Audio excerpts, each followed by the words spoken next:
Uy, sino yun? It's a bird! It's a plane! No, it's me. Lilipad na ang Sweety DJ ng Star FM. Yvonne Adarna! Yvonne Adarna!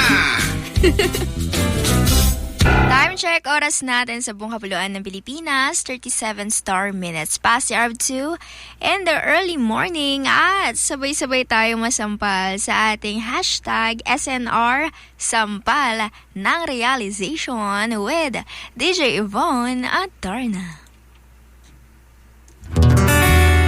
Masakit masampal ng nanay mo, pero mas masakit kung masampal ka ng katotohanan. Sampal ng realization. Sampal ng realization. Ang gigising sa tutulog-tulog mong diwa. Sampal ng realization. Kasama si DJ Yvonne Adarna! Yvonne Adarna! At ang ating question of the day, paano ba ang tamang work-life balance kapag may trabaho ka na at may iba ka pang passion sa buhay? Yan mga sarkada ng ating pag-uusapan sa ating SNR. Alam mo, marami sa atin mas matagal ang oras sa opisina kaysa sa bahay. No, yung iba nga kulang na lang sa office na tumira. Kulang na lang, no? Magdala na lang ng mga magdala ka na lang ng mga gamit mo, kaya higaan mo. Well, wala namang masama sa pagiging hardworking sa trabaho, pero syempre kailangan mo pa rin ng oras sa ibang bagay para sa sarili mo at para sa passion mo. Huwag ka magpabalot sa tarkada sa frustrations. Sabi nga ni Confucius, choose a job that you love and you will never have to work a day in your life. Alam mo, we are considered fortunate kapag nakaland tayo sa job na involve na agad yung passion natin. Pero hindi naman kasi lahat napupunta sa trabahong hilig talaga natin eh. Yung iba nga, akala mo yun yung gusto pero pagdating dun, hindi pala. Diba? Alam mo, marami yung mga nagiging frustrated. Kasi nakaka-frustrate naman talaga most of the time yung mga ganitong experience. Pero yung iba, nagiging frustrated writers, frustrated cook, musician, dancer, painter, o kaya athlete. Well, sarkada ko kung isa ka sa kanila na hindi nagagawa yung passion at talent sa kasalukuyan, sa recent life mo ngayon, huwag kang mag-alala. Yun yung sarkada, don't worry. Kasi maaari mo pa rin maaari mo pa rin hanapin or hanapan muli yung sarili mo ng oras para balikan yung passion mo. Pwede pa rin yun. And doing the things you are truly passionate about improves your work-life balance. Kaya kahit hindi mo man passion ang regular work mo ngayon, halimbawa, sarkada ko, well, panigurado may makukuha ka pa rin relevant skills sa mga hilig mo na pwede mong magamit sa susunod mong, let's say, trabaho. Kaya sa susunod mong racket, diba? Sa mga raketera dyan. Pang-racket o kaya sa iba pang mga aspects ng buhay mo at ang buhay natin. Well, sarkada ko, alam mo, nakakabawas din ng stress level yan eh. Yung nakukuha mo sa daily life mo makakaramdam ka ng inner self-fulfillment. Diba? Ang sabi. Well, yun talaga. Kailangan nating magtiis muna. Kailangan nating mag-isip din, no? Hindi tayo pwedeng magpadala palagi sa ating emosyon. Well, may mga bagay kasi, no? Na kailangan versus, ano ba? Basta meron kasi yung tipong, yung ibang tao, kaya nila to ginagawa because of the needs. Yung ibang tao naman, nagagawa na agad nila yung gusto nila dahil kumpleto na sila sa needs. Diba? May mga pagkakaiba talaga. Pero sa tarkada ko, yun yung sinasabi ko sa iyo na kung hindi ka man nasa posisyon ngayon o kaya sa lugar kung saan gusto mo talaga yan o kaya passion mo talaga yan, huwag kang mag-alala. Promise. Kasi pwede mo pa rin magamit yan as your relevant skills para sa next season o kaya next career mo. Kaya go ka lang, fight ka lang sa Sarkada ko dahil naniniwala ako sa'yo. Oo, naniniwala ako sa'yo, Sarkada ko. Kaya huwag kang mag-alala and huwag mo kalimutan syempre pag-pray mo yan, unang-una, pag-pray mo talaga at magtiwala ka. At syempre, Sarkada ko, para light lang lahat, patuloy kang makinig sa ating mga musika, sa ating mga kwentuhan at tugtugan. Nandito lamang yan sa 102.7 Star FM. Like mo, share mo. Brought to you by Julian Lennon. That song was Because. Kamusta, Sarkada? Ano ba ang because mo? Ano ba ang kasi mo? Hindi ako natulog kasi hindi ako inaantok. Charot, mga Sarkada ko. Happy Thursday. Early morning ng Thursday. Time check. Oras natin sa buong kapuluan ng Pilipinas, 10 star minutes bago mag alas 4 ng umaga. And that means bye-bye na muna for now. Salamat sa lahat ng mga nakisama sa akin all throughout the night. Sarkada ko, na-appreciate kita. Alam mo yan. DJ Yvonne Darna, sweetie girl ng Sarkadahan, ang iyong nakasama all the way up to from 7 p.m. up to 4 in the early morning. And mga Sarkada ko, syempre bago tayo maghiwalay, 58 days to go before Christmas. 58 days and 20 hours. Malapit na mga Sarkada ko bago tayo mag-undas. Ayan na. Mga Sarkada, bago ang lahat stay safe and ingat sa mga papunta sa kanilang mga long weekend o kaya mga nagpe-prepare na, no? Sa kanilang mahabang vacation and at the same time reunion, 'di ba? Tsaka mga Sarkada kaway-kaway sa'yo, nakakagising lang. Tsaka sa mga papunta na sa kanilang mga trabaho, kaya sa mga mulat ang mga eye bags ay kaitim na. Sa mga pauwi pa lang din, galing sa kanilang mga duty. Hello sa'yo, Sarkada ko. I hope may energy ka pa para mamaya at para sa'yo naman na simula pa lang ang araw. Wag mo kalimutang manalangin at magpasalamat for this new day for you, Sarkada ko. Well. Bago ang lahat, syempre bago tayo magtagal pa.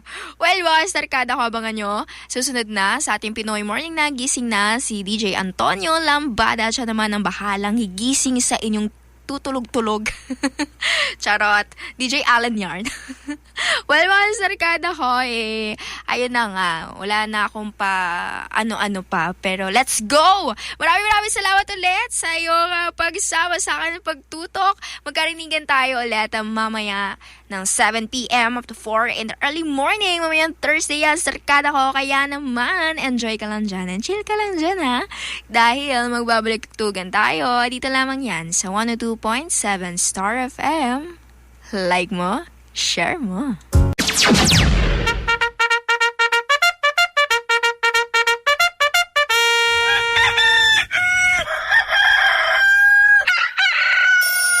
Gising na! I feel good.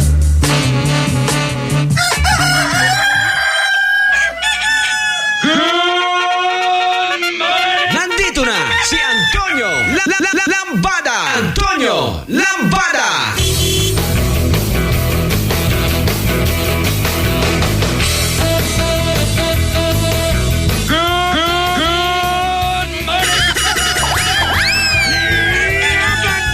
Like mo, share mo. 102.7 Star FM and like mo, share mo. 32 star minutes after 4 in the morning po ating Philippine Standard Time. Magandang umaga, Metro and Mega Star Manila. Ngayon ay araw po ng Webes. Ika-27 sa buwan ng Oktubre 2022. Hello po sa lahat ng mga sarkaras natin. Sa mga oras ito ay buhay na buhay, gising na gising. At syempre sa lahat ng mga sarkaras natin, excited na mag-Sabado agad. Grabe, no? Advance talaga tayo mag-isip. Lalo kapag long weekend. Dahil nga diba long weekend, dahil ang October 31 ay nilagay bilang special non-working holiday. Diba? Ikakahudyat na pagsimula ng undas. Kaya naman sa mga sargaras po natin, huwag muna tayo mag-advance, ha?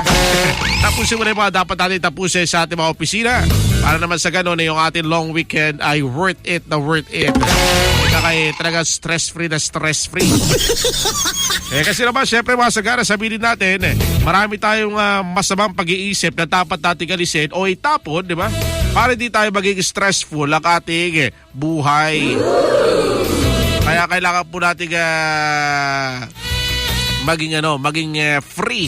Diba? Kailangan natin i-free yung ating mga sarili. Diba? Sa mga mabigat na bad vibes sa paligid at alamin kung paano magkakaroon ng peaceful at happy life. Walang ibang kukumpleto ng mga sargana sa pagkatao natin. Diba? Kundi ang sarili lang din natin. Diba? Bali ang iniisip na kailangan mo palang bali yung iniisip ng iba na kailangan pa nila ng romantic partner para masabi kompleto na ang buhay nila. Taray, no? Kailangan pa ng romantic partner. Puro lang romantic. Pero pwede sa mga problema, hindi na romantic. Kailangan yung mga sarganas, problematic partner. Solution partner. Di ba, sarganas, hindi nyo na ba kailangan ng mga ganong bagay? Di ba, mga sarganas, kailangan na natin yung amalin muna natin yung ating sarili. At doon tayo magsisimula yung totoong happiness. Marami dyan mga sarganas na kwento hanap sila ng kanilang kaligayahan sa kanilang partner. So ang problema, papalit sila ng papalit ng partner dahil di nila mahanap yung totoong happiness. Pero at the end of the day, doon na lang talaga natin makukuha. Makukuha natin yung ating happiness kapag binahal muna natin ang ating sarili. Kaya totoo kasabihan na love yourself. Kaya love yourself muna mga sarganas bago ka magmahal ng iba. Baka kasi may feeling ka rin may feeling ka rin na hindi ka ready sa future kaya napaparaning ka na kakaisip ng bukas. Kahit na magsubsub ka pa mga sarganas sa kakaipon para maging secure ang future mo, ang totoo, hindi natin hawak ang bukas. Kaya sa mga sarganas natin na marami pang mangyayari na hindi pa natin alam. Kaya naman itapo natin ang ating tinatawag na victim mentality dahil ikaw lang mismo ang responsable sa kapalaran mo. Sabi nila, di ba? Gabay lamang ang mga zodiac sign. Meron tayong free will, gamitin natin ito. Naisingit yun. Pero mga sarganas tayo lamang po ang gagawa ng ating sariling kapalaran. Kaya magiging biktima ka lang ng sitwasyon kung papayagan mo itong mangyari sa'yo. Kaya naman all we have to do mga sarganas, shake it off the bad vibes and always think positive. Tandaan mga sarganas smile. And there are a lot of beautiful things in this life. Marami mga magandang bagay dito sa mundo mga sarganas. At marami pa darating sa ating mga magandang bagay at magandang pangyayari. Kaya yun ang mas piliin natin ay sa pangawakan natin yung mga bad vibes na dumarating sa atin. Alright? Panandalian lang yan mga sarganas. Kaya na tumatagal yan dahil nananatili ka dyan. Diba? Jay on your radio. Till 9 in the morning sa ating back-to-back morning program para magbigay po sa inyo ng positivity at good vibes. Ako na po bala magbigay po sa inyo mga sarganas na jump ang impormasyon na riot sa kulitan at away sa nambanahan. Ngayon po ng mamagandang morning, kasama ang inyong happy man everyday to ka-partner sa tawanan at DJ na Heart of Star. Hagabol pa at yummy pa. Para sa ating back-to-back morning program, Pinoy Morning Nagising na at Morning Star Swim. Now let's go back to where you tune in. Of course, music. All here on your favorite radio station in Metro and Mega Star Manila. Tayo po ang 102.7 Star FM. Like mo, share mo. Ayos ka, bata?